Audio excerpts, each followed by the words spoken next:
Hello everyone, welcome back to my channel. आज इस video में हम पढ़ेंगे बायोलॉजिकल क्लासिफिकेशन का सेकेंड हाफ। लास्ट वीडियो में हमने किंगडम प्रोटिस्टा तक कंप्लीट कर लिया था और आज इस वीडियो में हम किंगडम फंजाई से स्टार्ट करेंगे।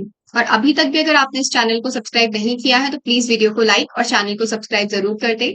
मैं इसी तरह से आपको एनसीईआरटी के सारे चैप्टर्स यहाँ पर कंप्लीट करवाते जाऊंगी। तो अब हम स्टार्ट करते हैं kingdom fungi. The fungi constitute a unique kingdom of heterotrophic organisms. तो जो किंगडम फंजाई है उसे यूनिक किंगडम बोला जाता है।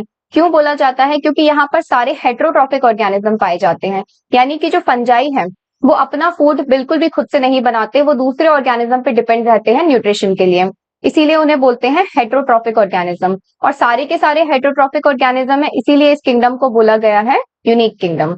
दे show a great diversity in morphology and habitat. तो जो फंजाई हैं वो ग्रेट डाइवर्सिटी शो करते हैं। अब यहाँ डाइवर्सिटी का क्या मतलब है? वैरायटी शो करते हैं। किस चीज में शो करते हैं वैरायटी? मॉर्फोलॉजी में, यानी जैसे ये दिखाई देते हैं, जो इनका अपीयरेंस है वो बहुत ही डिफरेंट डिफरेंट टाइप का हो सकता है। और हैबिटेट यानी जहां ये पाए जाते हैं वो भी डिफरेंट डिफरेंट प्लेसेस हो सकती हैं। तो इसीलिए बोलते हैं कि ये ग्रेट डाइवर्सिटी शो करते हैं मॉर्फोलॉजी में और हैबिटेट में। You must have seen fungi on a moist bread and rotten fruits. आपने देखा होगा घर में अगर ब्रेड जो है वो कुछ समय तक पड़ी रहती है तो उसके ऊपर कुछ वाइट वाइट ग्रोथ हो जाती है, वो क्या है? फंजाई है। ऐसे ही अगर रॉटन फ्रूट्स, अगर कुछ समय तक फल जो खराब हो जाते हैं वो ऐसे ही पड़े रहते हैं तो उसके ऊपर भी फंजाई ग्रो करने लगता है।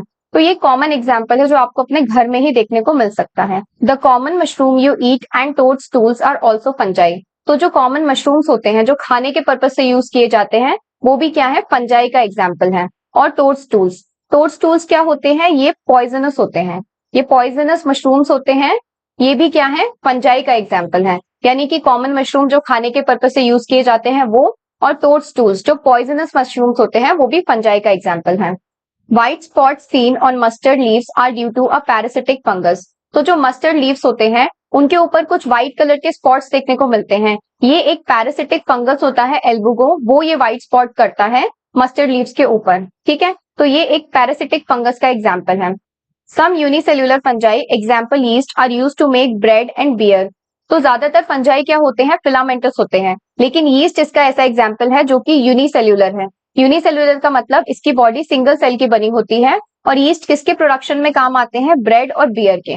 ठीक है, यीस्ट किसके प्रोडक्शन में काम आते हैं? ब्रेड और बियर बनाने के काम आते हैं। यूनिसेल्यूलर फंजाई होते हैं। अदरवाइज फंजाई कैसे होते हैं? फिलामेंटस होते हैं।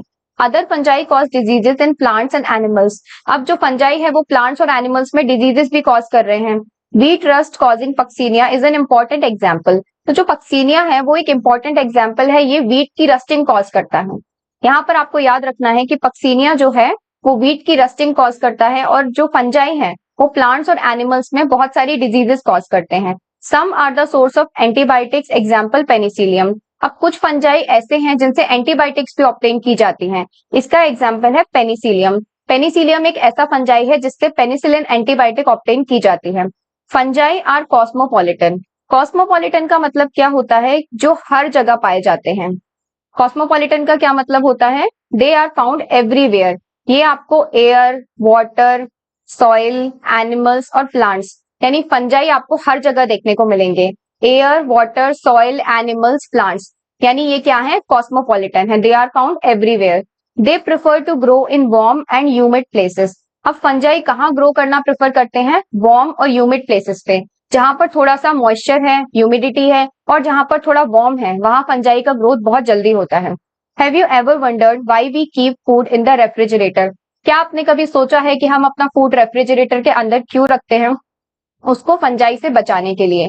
क्योंकि रेफ्रिजरेटर के अंदर क्या होता है? कूल एटमॉस्फेयर होता है। अगर कोई भी चीज बाहर रखी रहेगी तो उसे थोड़ा वार्म एनवायरमेंट भी मिलेगा और ह्यूमिडिटी यानी मॉइस्चर भी मिलेगा, तो बाहर क्या है? खाना जल्दी खराब हो जाएगा। Yes, it is to prevent food from going bad due to bacterial और फंगल इन्फेक्शन। यानी खाने को बैक्टीरियल और फंगल इन्फेक्शन से बचाने के लिए हम रेफ्रिजरेटर में रखते हैं जहां पर कूल एनवायरमेंट होता है। और फंजाई कहाँ पे प्रेफर करते हैं ग्रो करना? वार्म और ह्यूमिड प्लेसेस पर। तो अब हम इसे रिवाइज कर लेते हैं।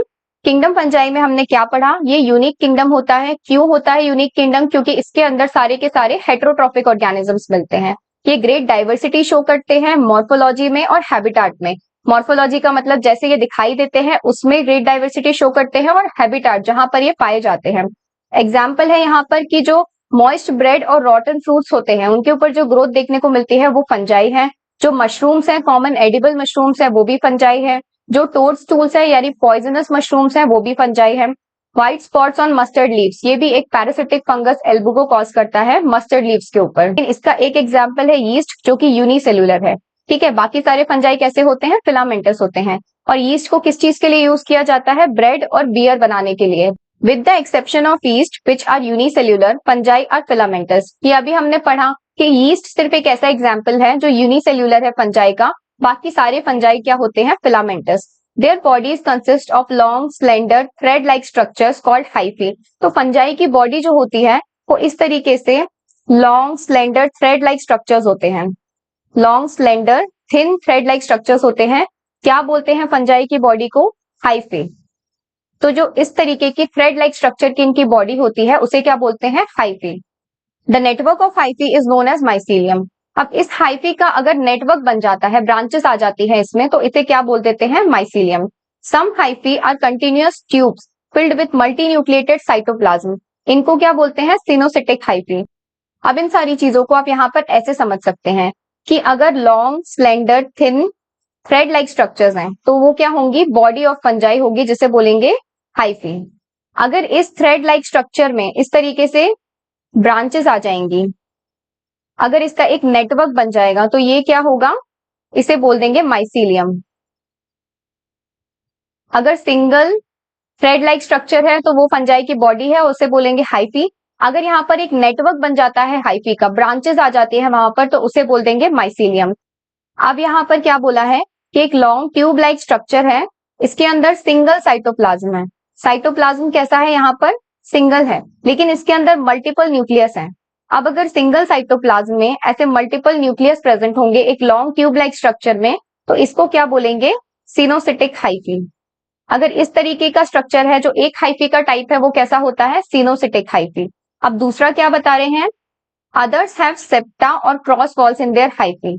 अब दूसरे टाइप का हाइफी देख लेते हैं।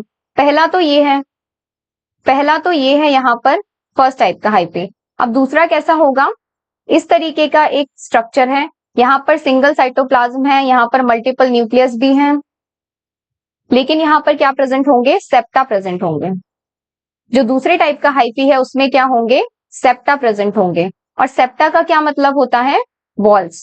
इस तरीके का पार्टीशन प्रेजेंट होगा। ये है सेकेंड टाइप का हाइफी। तो एक में क्या है? सिंगल साइटोप्लाज्म है, मल्टीपल न्यूक्लियस है एक लॉन्ग ट्यूब लाइक स्ट्रक्चर में, इसको बोलेंगे सिनोसिटिक हाइफी। और यहाँ पर क्या है कि वही लॉन्ग ट्यूब लाइक स्ट्रक्चर है, लेकिन यहाँ पर सेप्टा प्रेजेंट है, जो न्यूक्लियस है वो सेपरेट कंपार्टमेंट्स में प्रेजेंट है। तो ये है सेकेंड टाइप का hyphae. The cell walls of fungi are composed of chitin and polysaccharide. तो जो फंजाई की सेल वॉल है वो किस चीज की बनी रहती है? काइटिन और पॉलीसेकेराइड की। Most fungi are heterotrophic and absorb soluble organic matter from dead substrates. तो फंजाई क्या होते हैं? मोस्टली हेटरोट्रॉफिक होते हैं। अब हेटरोट्रॉफिक में भी ये दो टाइप के हो सकते हैं, सैप्रोफाइट्स हो सकते हैं या पैरासाइट। अगर ये डेड ऑर्गेनिक मैटर से अपना न्यूट्रिशन ऑब्टेन करते हैं डेड ऑर्गेनिज्म के ऊपर से, तो इन्हें बोलते हैं saprophytes. Those that depend on living plants and animals, अगर ये लिविंग प्लांट्स और एनिमल्स के ऊपर रहकर अपना न्यूट्रिशन ऑब्टेन करते हैं तो इन्हें बोलते हैं पैरासाइट्स। ठीक है, दो टाइप के हो गए, या तो ये सैप्रोफाइट्स हो सकते हैं, डेड ऑर्गेनिज्म पे डिपेंड हो सकते हैं, या ये पैरासाइट हो सकते हैं, लिविंग ऑर्गेनिज्म पे डिपेंड हो सकते हैं। अब एक तीसरा टाइप भी है, they can also live as symbionts. Symbionts का क्या मतलब होता है? दो ऑर्गेनिज्म एक दूसरे के साथ रहते हैं और एक दूसरे को फायदा पहुंचाते हैं। इसका एग्जाम्पल है इन एसोसिएशन विद एल्गी। अगर फंजाई एल्गी के साथ रहेंगे सिम्बायोटिक रिलेशनशिप में तो क्या बोलेंगे? लाइकन बोलेंगे इसे। और अगर ये रूट्स ऑफ हायर प्लांट्स के साथ रहते हैं तो इसे बोलेंगे माइकोराइजा। अगर ये एल्गी के साथ सिम्बायोटिक रिलेशनशिप में रहते हैं तो इन्हें बोलते हैं लाइकन्स, और अगर ये रूट्स ऑफ हायर प्लांट्स के साथ रहते हैं एसोसिएशन में तो इन्हें बोलते हैं माइकोराइजा। एल्गी के साथ बोलते हैं लाइकन्स और रूट्स ऑफ हायर प्लांट्स के साथ इन्हें बोलते हैं माइकोराइजा। और क्या होता है? ये सिम्बायोटिक रिलेशनशिप होता है जिसमें दोनों ऑर्गेनिज्म एक दूसरे को फायदा पहुंचाते हैं और साथ में रहते हैं। अब एक बार रिवाइज कर लेते हैं। व्हीट रस्ट कौन कॉज करता है? पक्सीनिया। ये एक इंपॉर्टेंट एग्जाम्पल है। पेनिसिलियम से क्या ऑब्टेन होती है? एंटीबायोटिक्स ऑब्टेन होती है। पक्सीनिया और पेनिसिलियम दोनों फंजाई हैं। Fungi are cosmopolitan. फंजाई जो होते हैं वो कॉस्मोपॉलिटन होते हैं, हर जगह पाए जाते हैं, एयर, वाटर, सॉइल, एनिमल्स और प्लांट्स के ऊपर। Prefer to grow on warm and humid places. हमने पढ़ा था ये कहाँ प्रेफर करते हैं ग्रो करना, वार्म और ह्यूमिड प्लेसेस में। फूड को रेफ्रिजरेटर में क्यों रखा जाता है, ताकि बैक्टीरियल और फंगल इन्फेक्शन से प्रिवेंट किया जा सके। बॉडीज ऑफ फंजाई जो होती हैं वो हाइफी होती हैं, consist of long slender thread like structures. अगर long slender thread like structure होंगे तो उन्हें क्या बोलेंगे, हाइफी बोलेंगे। ये फंजाई की बॉडी होती है। अगर इस हाइफी का नेटवर्क बन जाएगा तो उसे बोल देंगे माइसीलियम। कुछ हाइफी क्या होती हैं, कंटिन्यूअस ट्यूब्स होती हैं। कंटिन्यूअस ट्यूब्स होती हैं filled with multi nucleated cytoplasm. Cytoplasm single है लेकिन उसके अंदर मल्टीपल न्यूक्लियस प्रेजेंट है। इस तरह के हाइफी को क्या बोलते हैं, coenocytic hyphae. Cell wall of fungi जो होती है वो काइटिन और पॉलीसेकेराइड की बनी होती है। किस चीज की बनी होती है, काइटिन और पॉलीसेकेराइड की सेल वॉल होती है। मोड ऑफ न्यूट्रिशन कैसा होता है फंजाई में, हेट्रोट्रॉफिक। या तो ये सेप्रोफाइटिक हो सकते हैं, डेड ऑर्गेनिज्म पे डिपेंड हो सकते हैं, या ये पैरासिटिक हो सकते हैं, लिविंग ऑर्गेनिज्म पे डिपेंड हो सकते हैं अपने न्यूट्रिशन के लिए। कुछ एज सिम्बायोन्ट्स लिव करते हैं। अगर ये एल्गी के साथ रहते हैं तो इन्हें बोलते हैं लाइकन्स। अगर ये रूट्स ऑफ हायर प्लांट्स के साथ रहते हैं तो इन्हें बोलते हैं mycorrhiza. Reproduction in fungi can take place by vegetative means, fragmentation, fission और बडिंग। तीन टाइप से वेजिटेटिव रिप्रोडक्शन हो सकता है फंजाई के अंदर। अगर फ्रेगमेंटेशन होगा तो बॉडी का एक पार्ट टूट के सेपरेटली इंडिपेंडेंटली ग्रो कर जाएगा।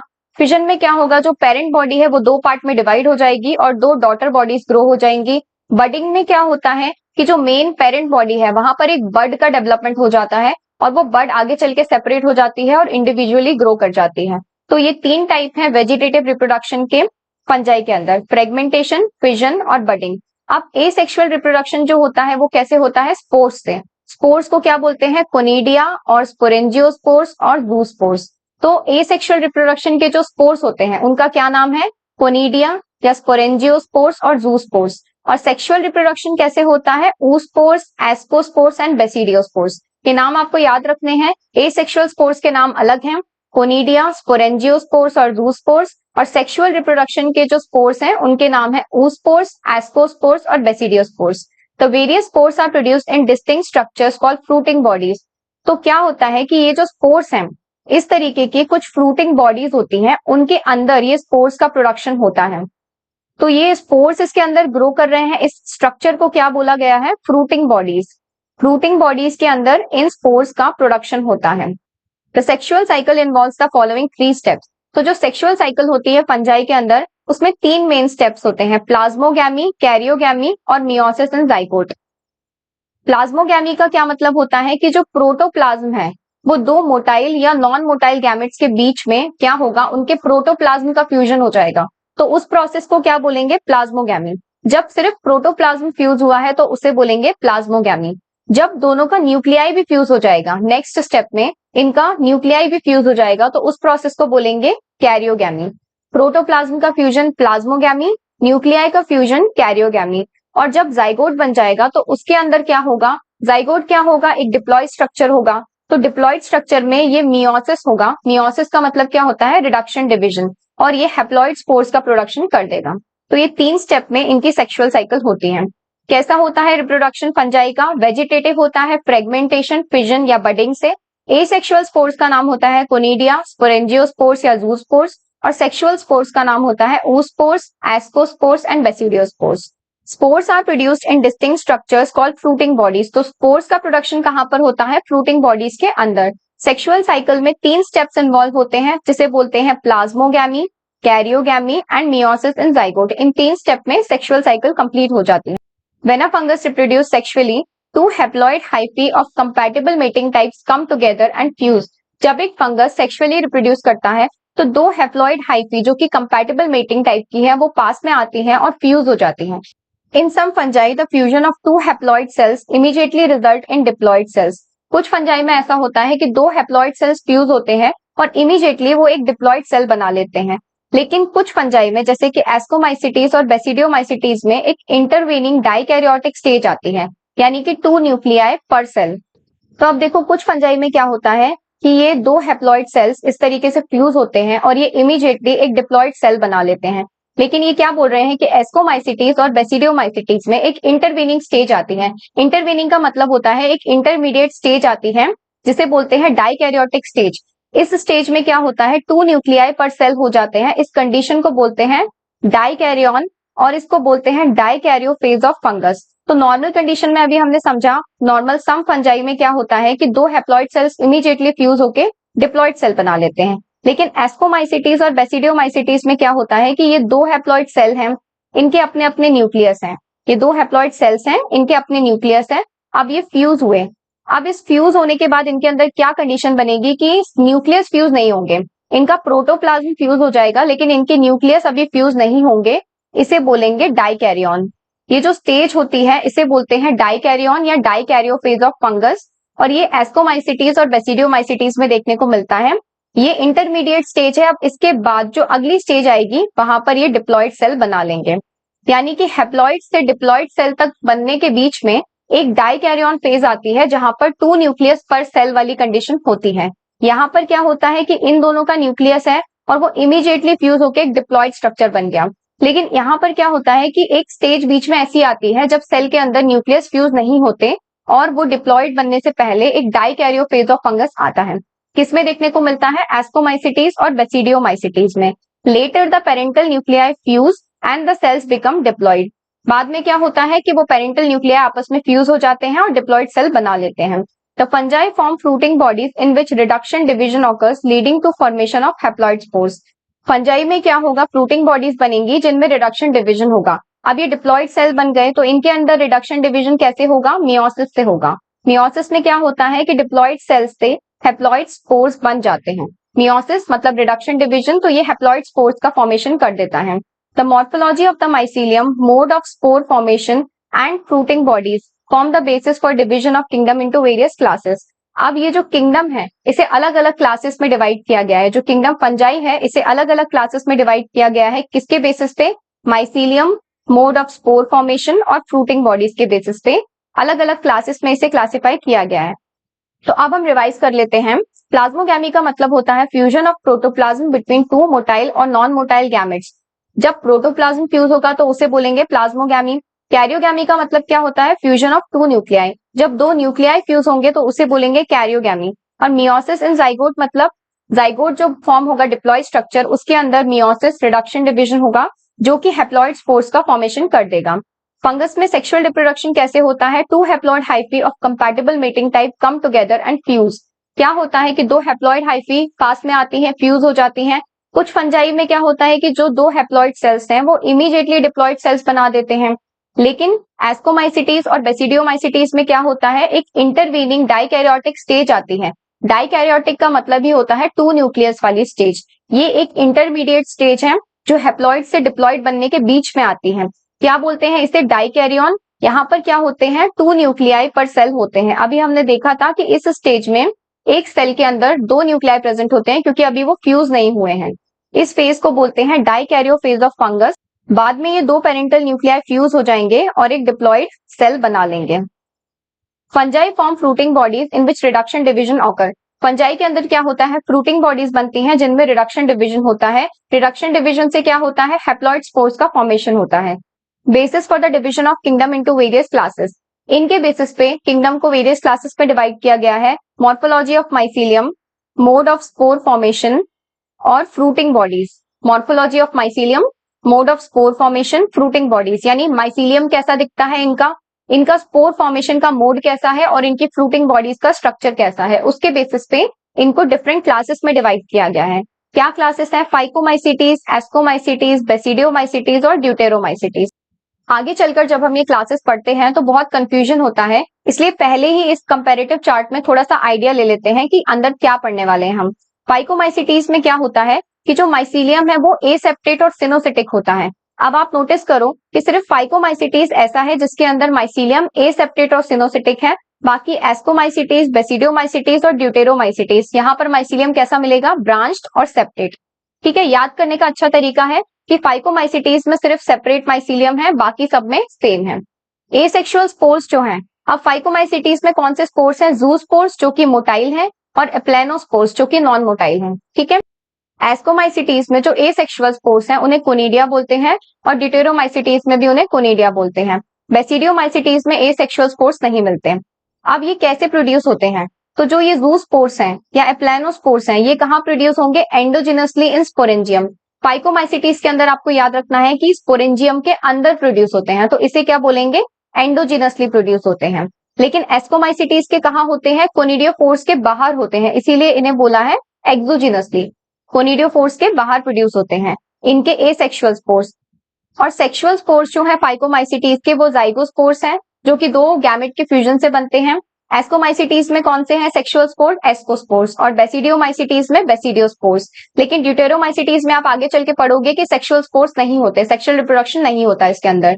तो आपने एस्कोमाइसिटीज में देखे एस्कोस्पोर्स। अब ये एस्कोस्पोर्स कहाँ प्रोड्यूस हो रहे हैं? एंडोजिनसली। एक सैक लाइक स्ट्रक्चर होता है एस्कस, उसके अंदर प्रोड्यूस होते हैं, इसीलिए इन्हें बोलते हैं एंडोजिनसली। और बेसिडियोस्पोर्स कहाँ प्रोड्यूस होते हैं? एक्सोजिनसली। एक बेसिडियम स्ट्रक्चर होता है, उसके बाहर प्रोड्यूस होते हैं। तो आपको ये चार्ट याद करना पड़ेगा, तब आपको ये समझ में आएगा। एस्कोस्पोर्स अंदर प्रोड्यूस होते हैं एस्कस के, और बेसिडियोस्पोर्स बाहर प्रोड्यूस होते हैं बेसिडियम के।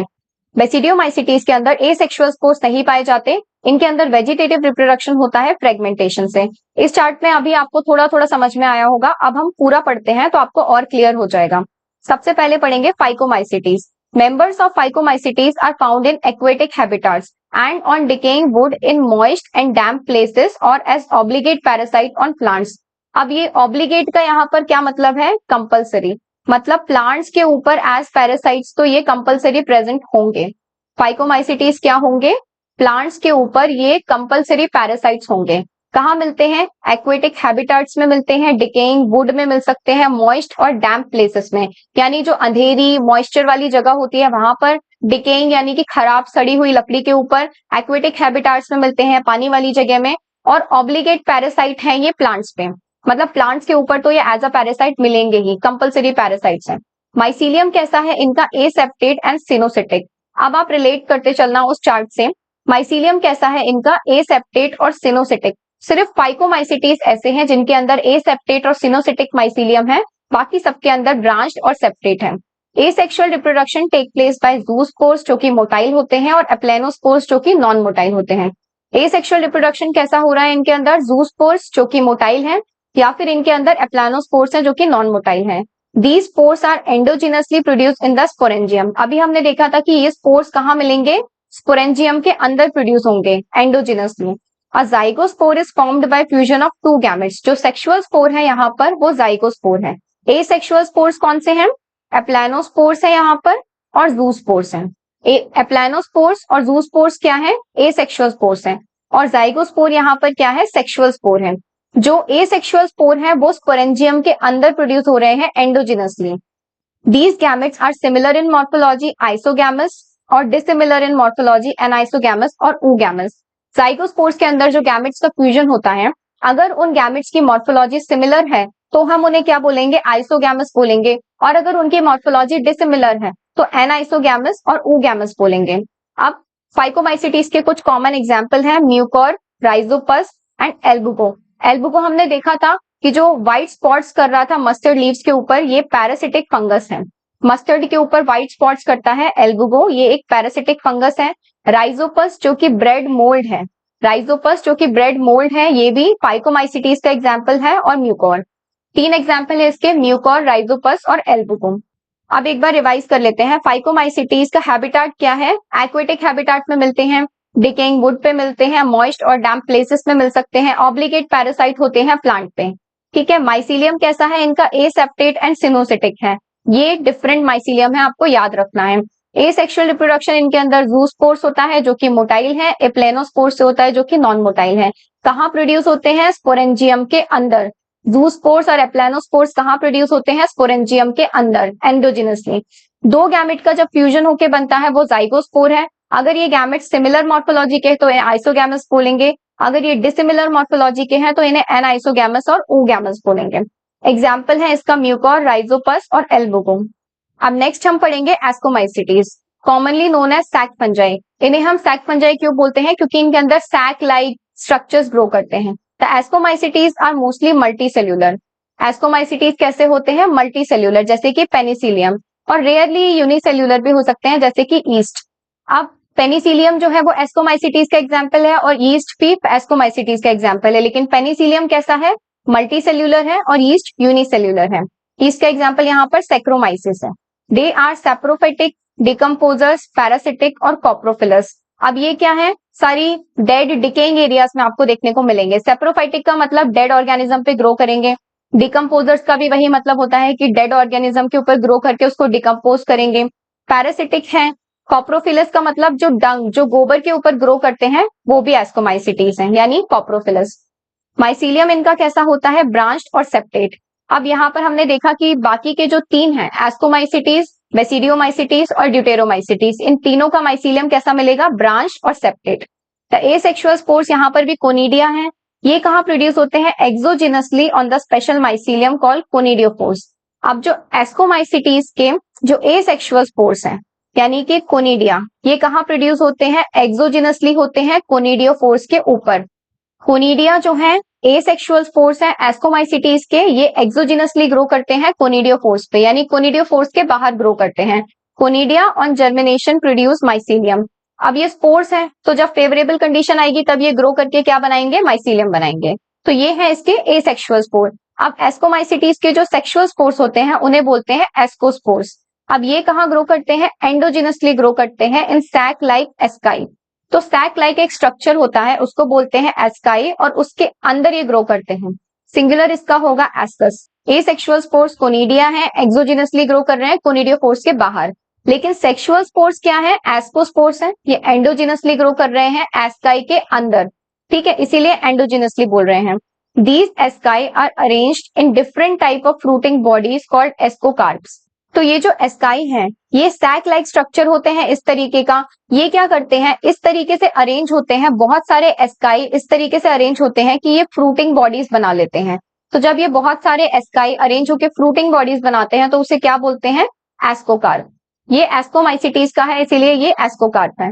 कुछ एग्जाम्पल है एस्कोमाइसिटीज के: एस्परजिलस, क्लेविसेप्स एंड न्यूरोस्पोरा।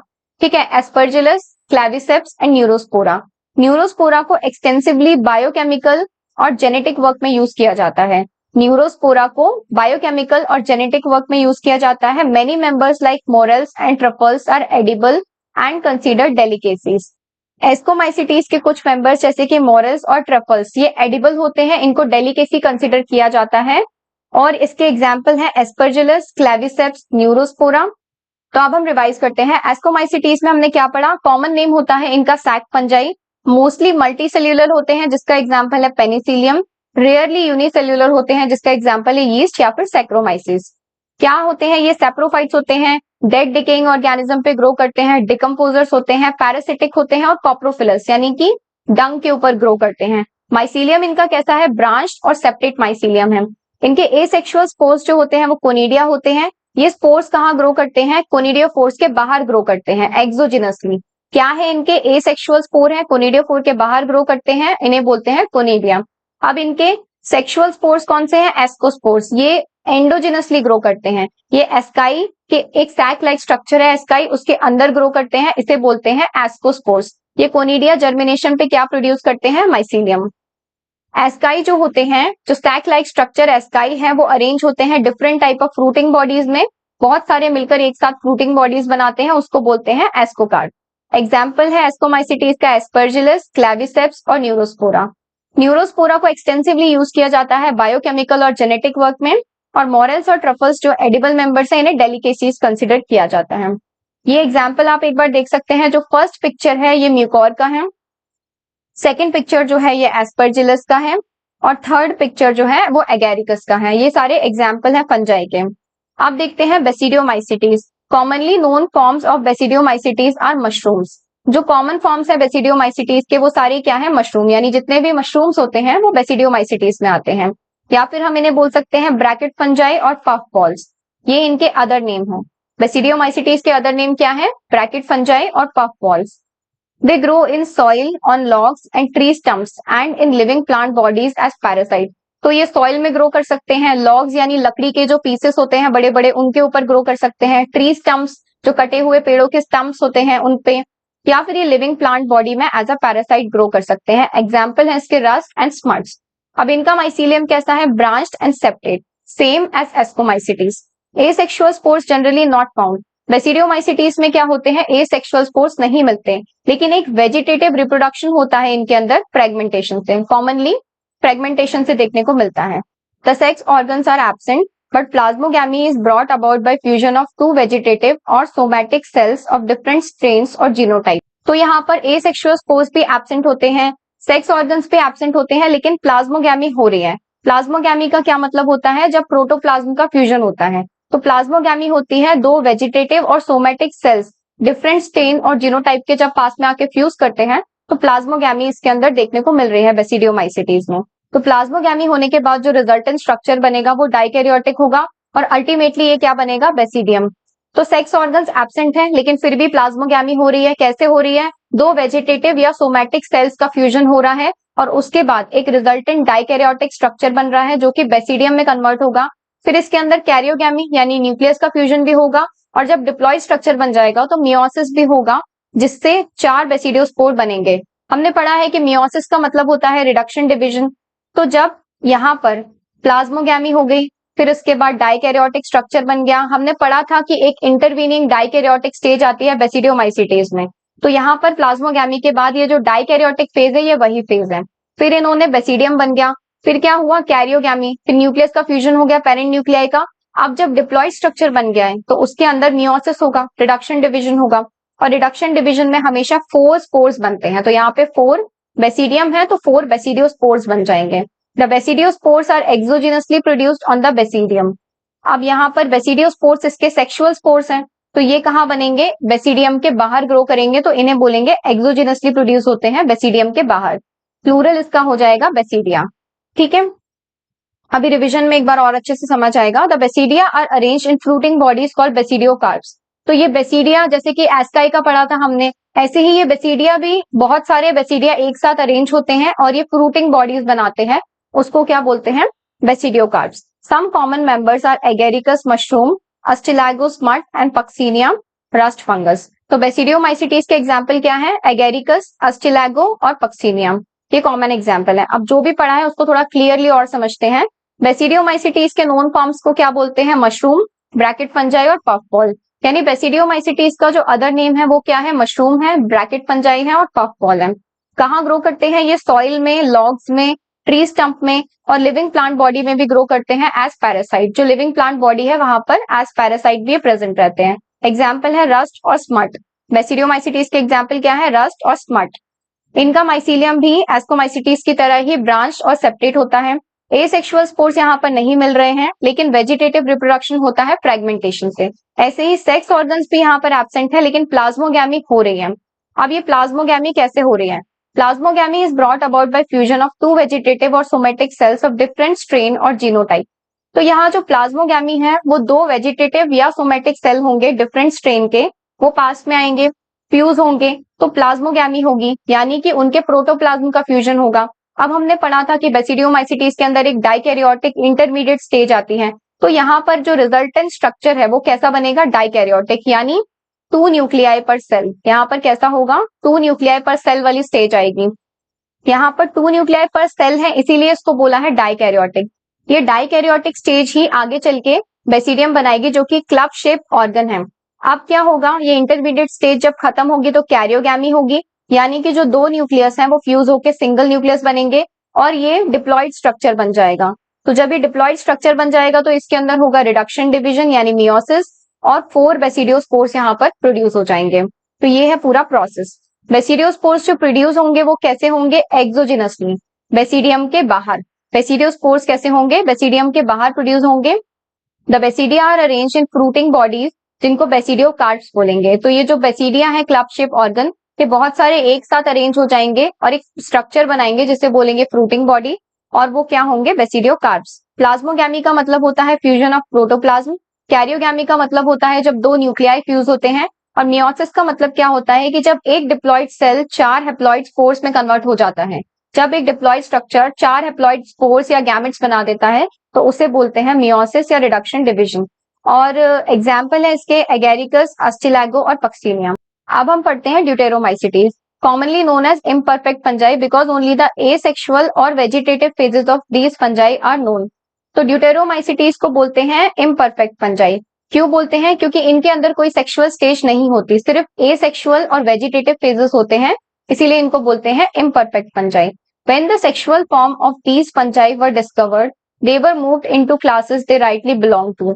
अगर जब इन फंजाई की सेक्सुअल स्टेज डिस्कवर हो जाती है तो इनको दूसरी क्लासेस में मूव कर दिया जाता है. It is also possible that the asexual and vegetative stage have been given one name and placed under Deuteromycetes. ऐसा भी पॉसिबल हो सकता है कि इनकी जो एसेक्सुअल और वेजिटेटिव स्टेज है उनको डिटेरोमाइसिटीज के अंदर रखकर एक नाम दे दिया हो और जो सेक्सुअल स्टेज है इनकी उनको किसी अनदर क्लास में प्लेस कर दिया गया हो, क्योंकि इस क्लास के अंदर जितने भी फंजाई आते हैं उनके सेक्सुअल फॉर्म्स नोन नहीं है. Letter when the linkages were established the fungi were correctly identified and moved out of deuteromycetes. बाद में क्या हुआ कि लिंकेज एस्टैब्लिश कर लिया इनके सेक्सुअल फॉर्म से और फिर इनको मूव कर दिया ड्यूटेरोमाइसिटीज के बाहर. Once the perfect sexual stage of members of Deuteromycetes were discovered, they were often moved to Ascomycetes and Basidiomycetes. अगर इस क्लास के अंदर सेक्सुअल फॉर्म्स डिस्कवर होते हैं तो उसको कहाँ मूव कर देते हैं? एस्कोमाइसिटीज में और बेसिडियोमाइसिटीज में. ठीक है, तो इसको ड्यूटेरोमाइसिटीज को हम एस्कोमाइसिटीज और बेसिडियोमाइसिटीज में ही क्यों मूव करते हैं, फाइकोमाइसिटीज में क्यों मूव नहीं कर सकते? क्योंकि इन तीनों का माइसीलियम जो है वो सेम है, ब्रांच्ड और सेपरेट है. लेकिन फाइकोमाइसिटीज का जो माइसीलियम है वो कैसा है, वो एसेप्टेट और सिनोसिटिक है. इसीलिए अगर कभी सेक्सुअल फॉर्म डिस्कवर हुए भी तो वो एस्कोमाइसिटीज और बेसिडियोमाइसिटीज में ही मूव करे जाएंगे. The deuteromycetes reproduce only by asexual spores known as conidia. अब सेक्सुअल फॉर्म्स है ही नहीं इनके अंदर तो एसेक्सुअल स्पोर्स से ही रिप्रोड्यूस करेंगे. एसेक्सुअल स्पोर्स का नाम यहाँ पर क्या है, कोनिडिया. माइसीलियम इनका कैसा है, ब्रांच्ड और separate. Some members are saprophytes or parasite, while a large number of them are decomposers of litter and help in mineral recycling. इनका माइसीलियम कैसा है, सिमिलर है एस्कोमाइसिटीज और बेसिडियोमाइसिटीज के, ब्रांच्ड और सेपरेट है. कुछ मेंबर्स इनके कैसे हैं, सेप्रोफाइट्स हैं यानी डेड ऑर्गेनिज्म पे ग्रो करते हैं, पैरासाइट है जो लिविंग ऑर्गेनिज्म पे ग्रो करते हैं, और लार्ज नंबर इनका क्या है, डिकम्पोजर, लिटर का डिकम्पोजिशन करते हैं और मिनरल रिसाइकलिंग में हेल्प करते हैं. कुछ एग्जाम्पल है इनके जैसे एल्टरनेरिया, कोलिटोट्राइकम और ट्राइकोडर्मा. ड्यूटेरोमाइसिटीज के क्या एग्जाम्पल है, एल्टरनेरिया, कोलिटोट्राइकम और ट्राइकोडर्मा. ड्यूटेरोमाइसिटीज को बोलते हैं इम्परफेक्ट फंजाई क्योंकि इनके अंदर सिर्फ एसेक्सुअल और वेजिटेटिव फेजेस होते हैं, सेक्सुअल फेज नहीं है इनका नोन, इसीलिए इनको बोलते हैं इम्परफेक्ट फंजाई. अगर सेक्सुअल फॉर्म इनके डिस्कवर होते हैं तो इनको एस्कोमाइसिटीज और बेसिडियोमाइसिटीज में मूव कर दिया जाता है क्योंकि तीनों का माइसीलियम का स्ट्रक्चर जो है वो सेम है. अगर ये रिप्रोड्यूस करते हैं तो ये एसेक्सुअल स्पोर से रिप्रोड्यूस करते हैं जिन्हें कोनिडिया बोलते हैं. माइसीलियम इनका ब्रांच्ड और सेपरेट है. Some are saprophyte and parasite, लेकिन मेजोरिटी कैसी होती है, डिकम्पोजर्स, जो कि लिटर का डिकम्पोजिशन करते हैं, मिनरल रिसाइकलिंग में हेल्प करते हैं. एग्जाम्पल है इनका एल्टरनेरिया, कोलिटोट्राइकम और ट्राइकोडर्मा. अब पढ़ते हैं kingdom Plantae. Kingdom Plantae includes all eukaryotic chlorophyll containing organisms. तो जितने भी यूकैरियोटिक ऑर्गेनिज्म हैं जिनके अंदर क्लोरोफिल प्रेजेंट होता है उनको बोलते हैं प्लांट्स, क्योंकि प्लांट्स ऑटोट्रॉफिक होते हैं, अपना फूड खुद बनाते हैं, इसीलिए क्लोरोफिल कंटेनिंग ऑर्गेनिजम्स हैं. A few members are partially heterotrophic. सारे के सारे प्लांट्स जो होते हैं वो ऑटोट्रॉफिक होते हैं, लेकिन कुछ मेंबर्स कैसे होते हैं, पार्शियली हेटेरोट्रॉफिक भी होते हैं. पार्शियली हेटेरोट्रॉफिक का मतलब है जैसे इंसेक्टिवोरस प्लांट्स हैं या कुछ पैरासिटिक प्लांट्स हैं जो अपना न्यूट्रिशन कहाँ से ऑब्टेन कर रहे हैं, इंसेक्ट से ऑब्टेन कर रहे हैं, इसीलिए उनको क्या बोल दिया है, पार्शियली हेटेरोट्रॉफिक. नहीं तो मेजोरिटी ऑफ प्लांट्स कैसे होते हैं, ऑटोट्रॉफिक होते हैं, अपना खाना खुद बनाते हैं. अब इंसेक्टिवोरस प्लांट का एग्जांपल क्या है, ब्लैडरवर्ट और वीनस फ्लाईट्रैप. ब्लैडरवर्ट और वीनस फ्लाईट्रैप जो है वो इंसेक्टिवोरस प्लांट का एग्जांपल है और कस्कटा जो है वो एक पैरासिटिक प्लांट का एग्जांपल है. प्लांट सेल्स के अंदर क्या होता है, यूकैरियोटिक स्ट्रक्चर होता है और प्रोमिनेंट क्लोरोप्लास्ट प्रेजेंट होते हैं. क्यों प्रोमिनेंट क्लोरोप्लास्ट प्रेजेंट होते हैं, क्योंकि इसी की वजह से, इसी के हेल्प से प्लांट्स अपना फूड खुद से बनाते हैं. प्लांट सेल कैसा है, यूकैरियोटिक स्ट्रक्चर है, प्रोमिनेंट क्लोरोप्लास्ट है, और जो सेल वॉल है प्लांट की वो मेनली सेल्यूलोज की बनी हुई है. सेल वॉल किसकी बनी है, सेल्यूलोज की. You will study the eukaryotic cell structure in chapter 8. इसके अंदर प्लांट्स के अंदर क्या इंक्लूड है, एल्गी, ब्रायोफाइट, टेरिडोफाइट, जिम्नोस्पर्म्स और एंजियोस्पर्म्स. ये आगे फर्दर चैप्टर्स में हम पढ़ेंगे. Life cycle of plant has two distinct phases, the diploid sporophytic phase and the haploid gametophytic phase. Life cycle of plant के अंदर दो फेजेस होते हैं, डिप्लॉयड स्पोरोफाइटिक फेज होती है और हैप्लॉयड गैमेटोफाइटिक फेज होती है. ये आपस में ऑल्टरनेट करते रहते हैं और ये प्लांट की लाइफ साइकिल होती है. The length of the haploid and the diploid phases, यानी कि कितना लंबा रहेगा हैप्लॉयड गैमेटोफाइटिक फेज या फिर कितना लंबा रहेगा डिप्लॉयड फेज, ये इसके ऊपर डिपेंड करता है whether these phases are free living और डिपेंडेंट ऑन अदर. ये वेरी करता है इसके बेसिस पे, और डिफरेंट ग्रुप ऑफ प्लांट में ये लेंथ अलग अलग हो सकती है. This phenomena is called alternation of generation. इस फिनोमेना को हम क्या बोलते हैं, ऑल्टरनेशन ऑफ जनरेशन. प्लांटी के अंदर क्या है, सारे यूकैरियोटिक क्लोरोफिल कंटेनिंग ऑर्गेनिजम्स हैं. सारे ऑटोट्रॉफिक हैं, कुछ पार्शियली हेटरोट्रॉफिक हैं। ऑटोट्रॉफिक हैं तो अपना खाना खुद बनाते हैं। जो पार्शियली हेटरोट्रॉफिक हैं वो इंसेक्टिवोरस प्लांट हैं, जैसे ब्लैडरवर्ट और वीनस फ्लाईट्रैप। और जो पैरासाइट्स हैं वो कस्कटा है। प्लांट सेल का यूकैरियोटिक स्ट्रक्चर होता है, इसके अंदर प्रोमिनेंट क्लोरोप्लास्ट प्रेजेंट होता है। और सेल वॉल किसकी होती है? सेल्यूलोज की बनी होती है। प्लांट्स के अंदर कौन आते हैं? एल्गी, ब्रायोफाइट्स, टेरिडोफाइट्स, जिम्नोस्पर्म्स और angiosperms. Life cycle of plant में दो फेजेस होते हैं, डिप्लॉयड स्पोरोफाइटिक फेज और हैप्लॉयड गैमेटोफाइटिक फेज। ये आपस में अल्टरनेट करते रहते हैं। किंगडम एनिमेलिया में क्या है? This kingdom is characterized by heterotrophic eukaryotic organism. Animalia के अंदर क्या है? हेटरोट्रॉफिक है, यानी दूसरे ऑर्गेनिज्म पे डिपेंड है अपने न्यूट्रिशन के लिए। यूकैरियोटिक सेल स्ट्रक्चर है और ऑर्गेनिज्म कैसे हैं? मल्टी सेल्यूलर है। एंड इनके सेल में सेल वॉल प्रेजेंट नहीं होती। They lack cell wall in their cells. They directly और indirectly depend on plants for food. इसीलिए इन्हें हेटरोट्रॉफिक बोला है, क्योंकि ये प्लांट के ऊपर ही डिपेंड है, डायरेक्टली या indirectly. They digest their food in an internal cavity and store food reserve as glycogen और फैट। तो एक एलिमेंट्री कैनाल होता है एनिमल्स के अंदर, जहां पर ये अपना फूड डाइजेस्ट करते हैं। वो एक इंटरनल कैविटी है, और जो एक्स्ट्रा फूड बच जाता है उसको स्टोर करके रखते हैं ग्लाइकोजन और फैट के फॉर्म में। Their mode of nutrition is holozoic by ingestion of food. Holozoic का मतलब क्या होता है? जब ऑर्गेनिज्म अपने माउथ से फूड इंजेस्ट करके खाते हैं तो उसको बोलते हैं holozoic mode of nutrition. They follow a definite growth pattern and grow into adults that have a definite shape and size.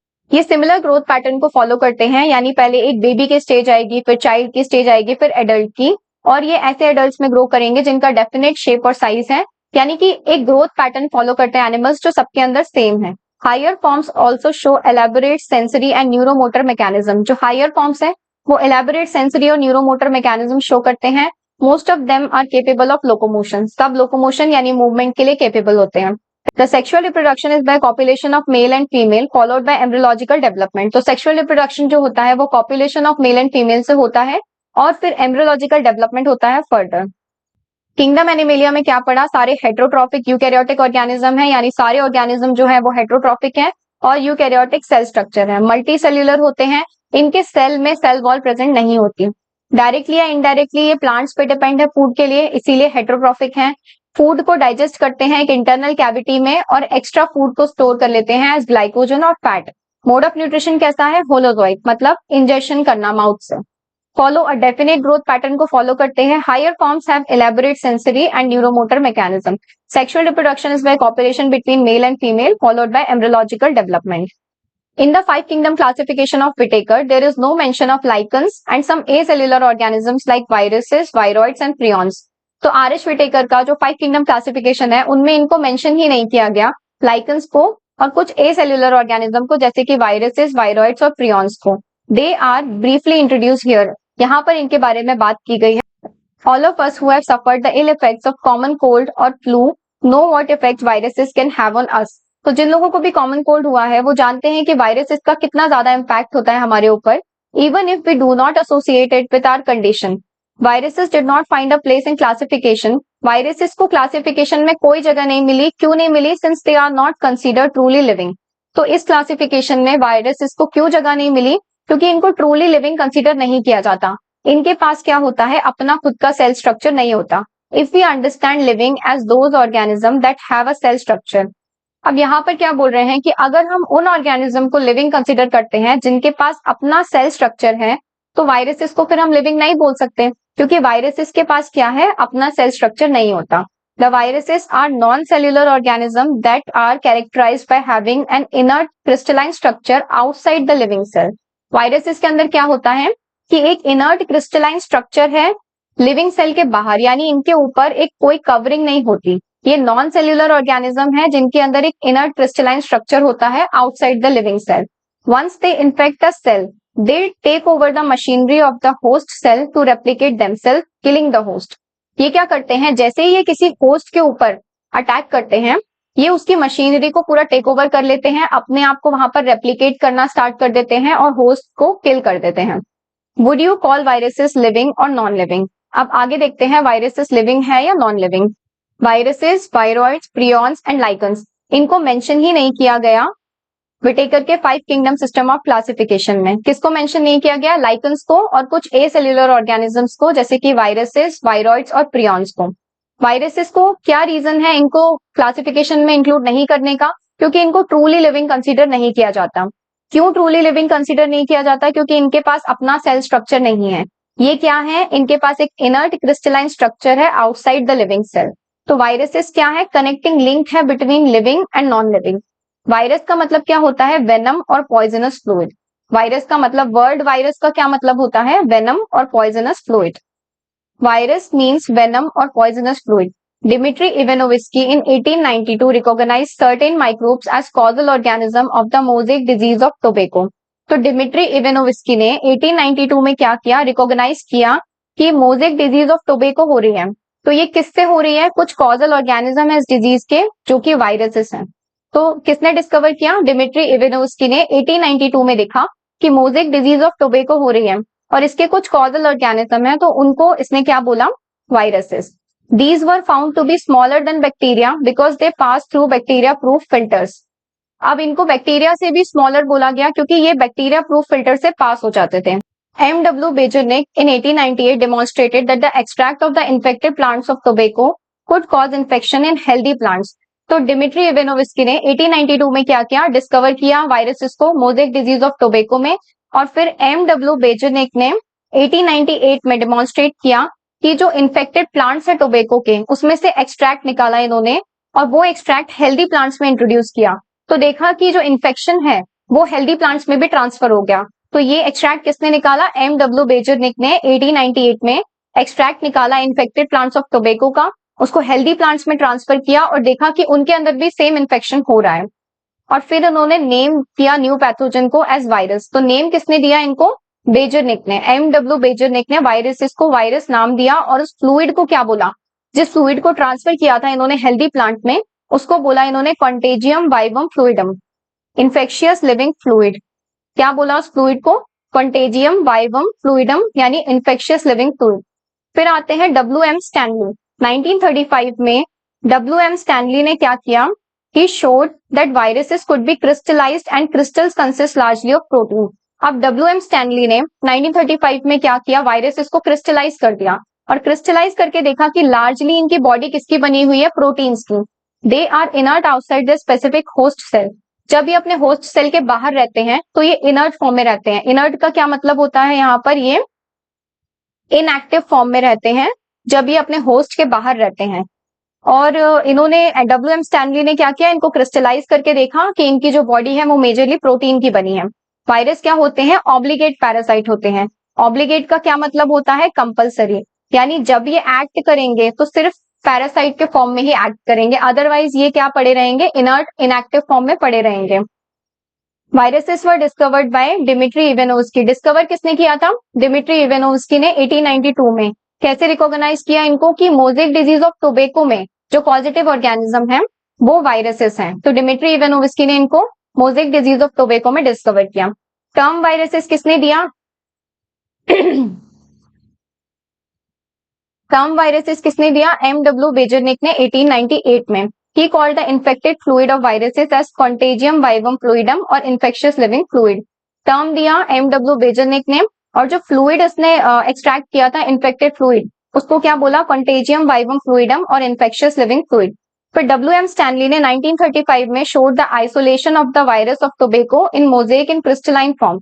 तो W.M. स्टैनली ने इनको आइसोलेट किया, क्रिस्टलाइज किया और ये शो किया कि ये क्रिस्टल लार्जली प्रोटीन के बने हुए हैं।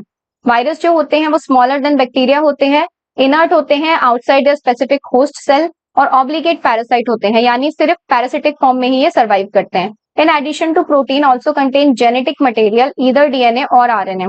अब वायरसेस जो होते हैं प्रोटीन के साथ साथ इनकी बॉडी में जेनेटिक मटेरियल होता है, वो या तो DNA हो सकता है या RNA हो सकता है। In addition to protein, viruses also contain genetic material that could be either RNA or DNA. किसी भी वायरस में both RNA और DNA नहीं होगा।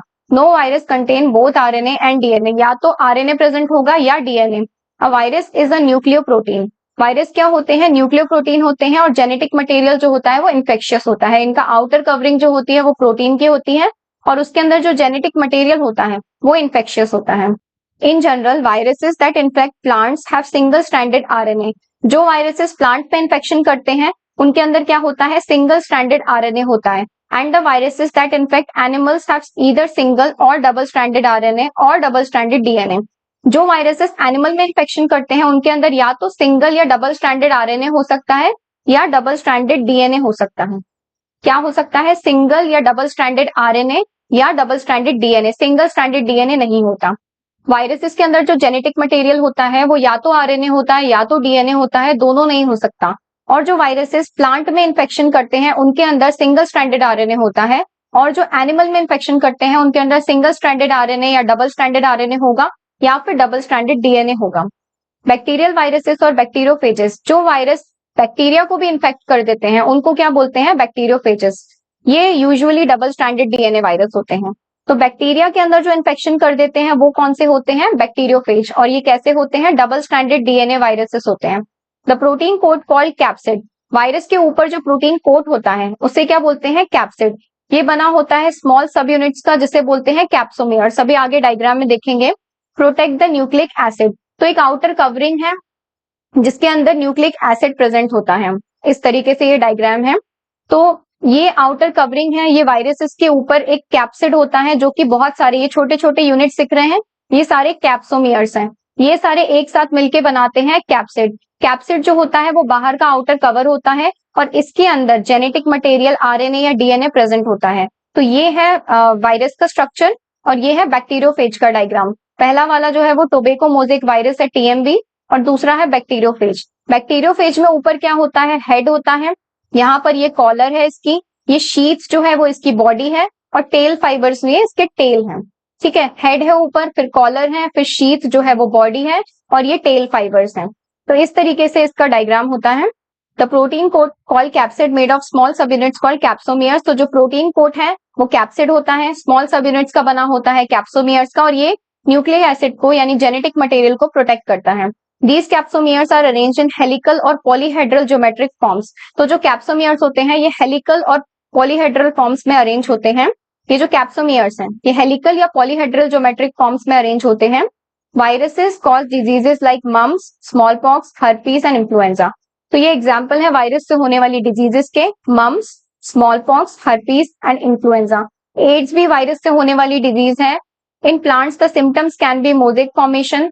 अब प्लांट्स में क्या सिम्टम आते हैं वायरल इन्फेक्शन के? मोज़ेक फॉर्मेशन हो सकता है, लीफ रोलिंग हो सकती है, कर्लिंग हो सकती है, लीफ की येलोइंग हो सकती है, वीन क्लियरिंग यानी जो वीन है वो कट जाती है, ड्रॉपिंग या स्टंटेड ग्रोथ हो सकती है यानी प्लांट छोटे छोटे रह जाते हैं, उनकी ग्रोथ स्टंट हो जाती है। ये सब कुछ वायरस से होता है। No virus contain both DNA and RNA. Viruses that infect plant वो क्या रहेंगे? सिंगल स्ट्रैंडेड आरएनए रहेंगे जो प्लांट में इन्फेक्ट करेंगे, और जो एनिमल्स को इन्फेक्ट करेंगे वो या तो सिंगल स्ट्रैंडेड या डबल स्ट्रैंडेड आरएनए होंगे या double stranded DNA. Protein code जो है वायरस का उसे कैप्सिड बोलेंगे। स्मॉल सब यूनिट्स का होगा जिन्हें कैप्सोमियर्स बोलेंगे जो कि न्यूक्लिक एसिड को प्रोटेक्ट करता है। बैक्टीरियोफेज वो होते हैं, वो वायरसेस होते हैं जो बैक्टीरिया को इन्फेक्ट करते हैं, और ये डबल स्ट्रैंडेड डीएनए वायरस होते हैं। Capsomeres are arranged in helical और पॉलीहेड्रल ज्योमेट्रिक फॉर्म्स, और ये क्या डिजीज कॉज करते हैं? Mumps, small pox, herpes, influenza और एड्स। ये डायग्राम हमने देख लिया है। वायरॉइड्स क्या होते हैं? 1971 में T O Diener discovered a new infectious agent that was smaller than viruses. तो वायरॉइड्स को किसने डिस्कवर किया? टीओ डाइनर ने। 1971 में इन्होंने देखा कि एक नया इन्फेक्शियस एजेंट है जो कि वायरसेस से भी छोटा है। ये इसने क्या कॉज किया? Potato spindle tuber disease. तो पोटैटो स्पिंडल ट्यूबर डिजीज का जो पॉजिटिव एजेंट था वो स्मॉलर देन वायरसेस था, उसको क्या बोला गया? एक फ्री आरएनए है। It was found to be a free RNA, it lacked the protein code. अब वायरसेस के ऊपर जो प्रोटीन कोड प्रेजेंट होता है इसमें वो भी एब्सेंट था, इसीलिए इसको क्या बोल दिया? Viroids. Hence the name viroid, इसीलिए इसको क्या बोल दिया? Viroid. The RNA of the viroid was of low molecular weight.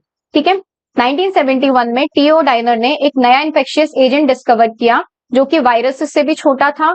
Potato spindle tuber disease में ये क्या था? फ्री आरएनए था, यानी इसके ऊपर प्रोटीन कोड भी एब्सेंट था, इसीलिए इसको क्या बोल दिया? वायरॉइड। प्रियॉन्स क्या होते हैं? In modern medicine certain infectious neurological diseases were found to be transmitted by an agent consisting of abnormally folded protein. Prions के अंदर क्या है? एबनॉर्मली फोल्डेड प्रोटीन प्रेजेंट है। ये सिमिलर है वायरसेस के साइज का है, लेकिन इसके अंदर जो प्रोटीन है वो कैसा है? एबनॉर्मली फोल्डेड है, और ये क्या कर रहा है? इन्फेक्शियस न्यूरोलॉजिकल डिजीजेस कॉज कर रहा है। इनको क्या बोला गया? Prions. The most notable disease जो ये कॉज करते हैं वो है बोवाइन स्पंजिफॉर्म एनसेफेलोपैथी, बीएससी। क्या बोलते हैं इस डिजीज को? Bovine spongiform encephalopathy. क्या बोलेंगे इसे? Mad cow disease in cattle, और इसका एनालोगस वेरिएंट जो है ह्यूमंस में वो सीआर जेकोब डिजीज। तो क्या करती है? सबसे नोटेबल डिजीज इसकी कौन सी है? बोवाइन स्पंजिफॉर्म एनसेफेलोपैथी, जिसको हम कॉमनली क्या बोलते हैं? मैड काउ डिजीज बोलते हैं कैटल में, और ह्यूमंस में इसको क्या बोलते हैं? CR Jakob disease. तो वायरॉइड्स टीओ डाइनर ने डिस्कवर किए थे 1971 में। ये वायरसेस छोटे होते हैं, smaller than viruses, potato spindle tuber disease cause करते हैं। फ्री आरएनए है, इनके ऊपर प्रोटीन कोट नहीं है, और इनका आरएनए जो है वो लो मॉलिक्यूलर वेट का है। प्रियॉन्स क्या करते हैं? Certain infectious neurological diseases cause करते हैं। एबनॉर्मली फोल्डेड प्रोटीन प्रेजेंट है, इनका साइज जो है वो सेम एज वायरसेस है। मोस्ट नोटेबल डिजीज जो है वो मैड काउ डिजीज है कैटल में, और बोवाइन स्पंजिफॉर्म एनसेफेलोपैथी भी बोलते हैं इसको। इसका एनालोगस वेरिएंट जो है वो सीआर जेकोब डिजीज है ह्यूमंस में। अब लाइकन्स हम पहले भी पढ़ चुके हैं। क्या है? ये एक सिम्बायोटिक एसोसिएशन है एल्गी और फंजाई के बीच में। सिम्बायोटिक एसोसिएशन का क्या मतलब होता है? जब दो ऑर्गेनिज्म साथ में रहते हैं और एक दूसरे को फायदा पहुंचाते हैं। म्यूचुअली यूजफुल एसोसिएशन होता है ये एल्गी और फंजाई के बीच में। एल्गल कंपोनेंट यहाँ पर क्या कहलाता है? फाइकोबायंट, और fungal component mycobiont, which are autotrophic and heterotrophic respectively. तो जो एल्गल कंपोनेंट है वो क्या है? ऑटोट्रॉपिक है, वो खाना बनाता है, और जो फंगल कंपोनेंट है वो क्या है? हेटरोट्रॉपिक है, वो उस पर डिपेंडेंट है। Algae prepare food for fungi and fungi provide shelter and absorb mineral nutrients and water for its partner. तो ये दोनों इस तरीके से साथ में रहते हैं। So close is their association that if one saw a lichen in nature, one would never imagine that they had two different organisms within them. इतना ज्यादा ये एक दूसरे के साथ मिलकर रहते हैं कि अगर नेचर में आप एक लाइकन देखोगे तो आप सोच भी नहीं सकते कि ये दो ऑर्गेनिज्म है जो एक साथ रह रहे हैं। Lichens are very good pollution indicators. They do not grow in polluted areas. तो लाइकन्स जो होते हैं वो पॉल्यूशन इंडिकेटर्स होते हैं, ये पॉल्यूटेड एरियाज में बिल्कुल भी ग्रो नहीं करते। लाइकन्स में हमने क्या पढ़ा? सिम्बायोटिक एसोसिएशन है between algae and fungi. Algae वाले पार्ट को बोलेंगे फाइकोबायंट, जो कि ऑटोट्रॉपिक होता है, ये खाना बनाते हैं, और फंजाई वाले पार्ट को बोलेंगे माइकोबायंट, जो कि हेटरोट्रॉपिक है, ये क्या करता है? शेल्टर प्रोवाइड करता है और मिनरल न्यूट्रिएंट्स एब्जॉर्ब करता है वाटर से। एल्गी क्या करते हैं? खाना बनाते हैं। Lichens are very good pollution indicator, ये पॉल्यूटेड एरियाज में ग्रो नहीं करते हैं। और ये है इस चैप्टर की समरी। तो अब हमारा बायोलॉजिकल क्लासिफिकेशन चैप्टर 2 कंप्लीट हो गया है। Thank you so much. मिलती हूँ आपसे नेक्स्ट वीडियो में।